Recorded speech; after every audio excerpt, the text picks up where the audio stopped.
Hello friends, good morning. मैं हूं MJ. बहुत खूबसूरत सुबह है, संडे मॉर्निंग है। और जैसे ही मैं अपने अपराजिता के पौधे को देख रहा हूं तो मुझे बहुत सुकून हो रहा है, क्योंकि ये जो प्लांट जब मानसून की सीज़न में ग्रो होता है तो आपका दिल खुश कर लेता है। उसके ठीक बगल में हमारे चंपा के प्लांट, ये पुदी का चंपा के फ्लावर्स है। ये भी जब मानसून में खिलते हैं तो आपका मन खुश कर देते हैं। इतने खूबसूरत फ्लावर्स इसके निकल के आते हैं। तो आज की वीडियो हमारी यही प्लांट के ऊपर होगी, यानी कि अपराजिता के पौधे के ऊपर। अभी जिस हिसाब से देख रहे हो, हमारा अपराजिता के पौधे के ऊपर बहुत सारे फ्लावरिंग्स हो रहे हैं। अब यहाँ पे मैं आपको पूरा इसकी जो बेल जो मैंने लगाई है, ये बेल एक तार के ऊपर पूरी लिपटी हुई है और एक दूसरे के ऊपर ये बेल चढ़ती गई है और बीच बीच में से मधुमालती के फ्लावर्स भी आ रहे हैं। अब जैसे कि मैं आपको थोड़ा नज़दीक से दिखा देता हूँ, यहाँ पे देखोगे तो यहाँ पे मधुमालती के फ्लावर्स भी खिल रहे हैं और साथ में हमारे अपराजिता के पौधे भी फ्लावर्स दे रहे हैं।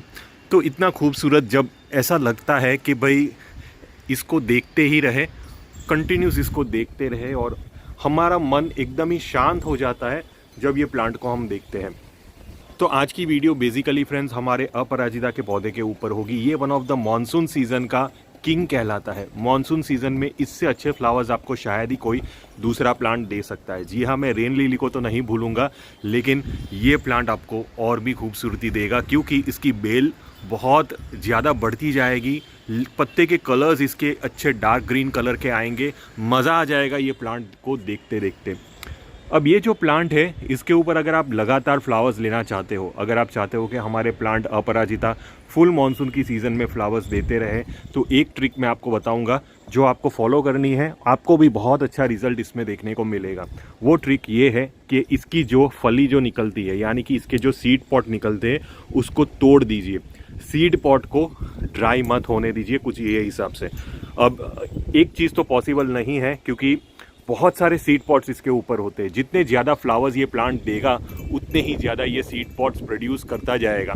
तो हमें जितना हो सके, देखिए, डेली का डेली आके ये प्लांट के ऊपर से खास करके जो ड्राई सीड पॉट्स है उसको हटा देना है। साथ में जो हरा कलर का जो सीड पॉट है उसको भी हटा दीजिए। अगर ये आप रखोगे तो बाद में इसकी जो फ्लावर्स की क्वांटिटी है वो कम हो जाएगी, इसकी बेल भी निकलना थोड़ी सी कम हो जाएगी। अगर आप चाहते हो कि ये प्लांट और ज़्यादा घना बने और ऐसा बुशी बन जाए, तो आप इसकी जो फली है, यानी कि सीड पॉट है, उसको तोड़ते जाइए।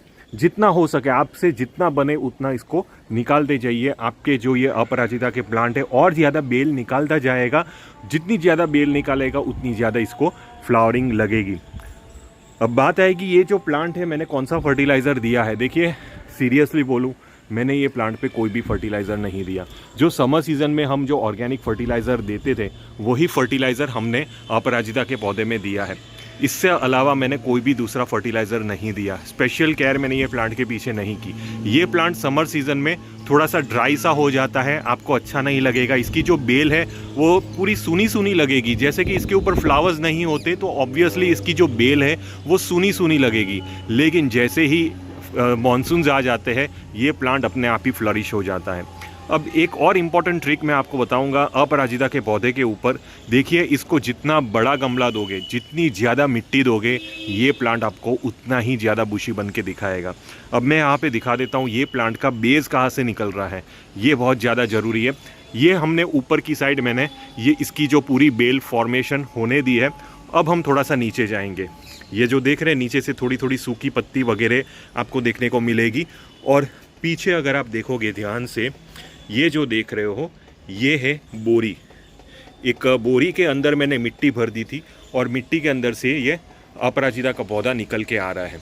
अब बहुत सारी मिट्टी है इसके अंदर। आप समझ लीजिए, एक जो बोरी होती है, बोरी भर के इसके अंदर मिट्टी है और वो मिट्टी के अंदर इसकी सारी जड़ें फैली हुई है।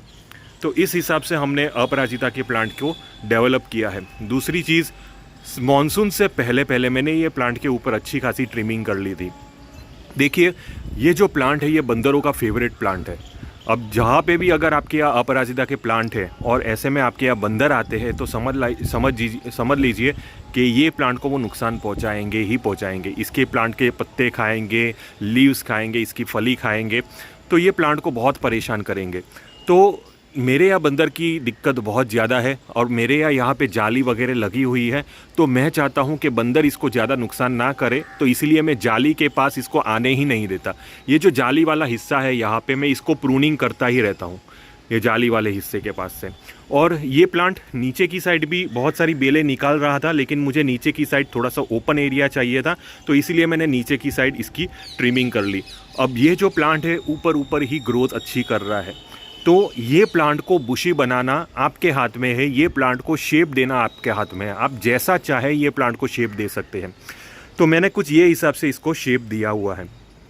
अब ये प्लांट के इतनी सारी फलियां बनती रहती है, इतनी सारी फलियां बनती रहती है कि एक प्लांट से दूसरे प्लांट में चली जाती है और अपने आप ही वहाँ से एक प्लांट निकलना शुरू हो जाता है। तो मुझे ये प्लांट को गार्डन में कंट्रोल करना बहुत ज़्यादा पड़ रहा है, क्योंकि बहुत ज़्यादा प्लांट हो जाते हैं तो बाद में वो कहीं से भी अपनी बेल फॉर्मेशन कर लेते हैं, तो बहुत ज़्यादा दिक्कत होती है। एक बार ये अपनी बेल थोड़ी वुडी कर लेते हैं तो बाद में उसको हटाना भी बहुत ज़्यादा मुश्किल होता है। तो इसीलिए मैं जितने भी छोटे छोटे इसके जो सीडलिंग्स निकलते जाते हैं मैं निकाल देता हूँ, फेंक देता हूँ, क्योंकि बहुत ज़्यादा प्लांट मैं नहीं रखना चाहता। लेकिन ये जो बेल है, ये बेल कुछ ये हिसाब से दिख रही है। ये एक छोटी सी वीडियो है, मैं अपने गार्डन में अभी घूम रहा था, देख रहा था, तो मुझे ये प्लांट हमेशा अट्रैक्ट करता है क्योंकि बहुत खूबसूरत लगता है। मानसून की सीज़न में अपराजिता को आप बिल्कुल भी मत भूलिए, ये one of the best monsoon plant है जो आपको हमेशा खुश कर देगा मानसून की सीज़न में। तो अगर आपको किसी भी टाइप का कन्फ्यूजन हुआ ये टॉपिक से रिलेटेड, तो आप प्लीज़ मुझे टेलीग्राम ग्रुप में कांटेक्ट कर सकते हो और फेसबुक ग्रुप में भी कांटेक्ट कर सकते हो। टिल देन के लिए थैंक यू फ्रेंड्स और हैप्पी गार्डनिंग।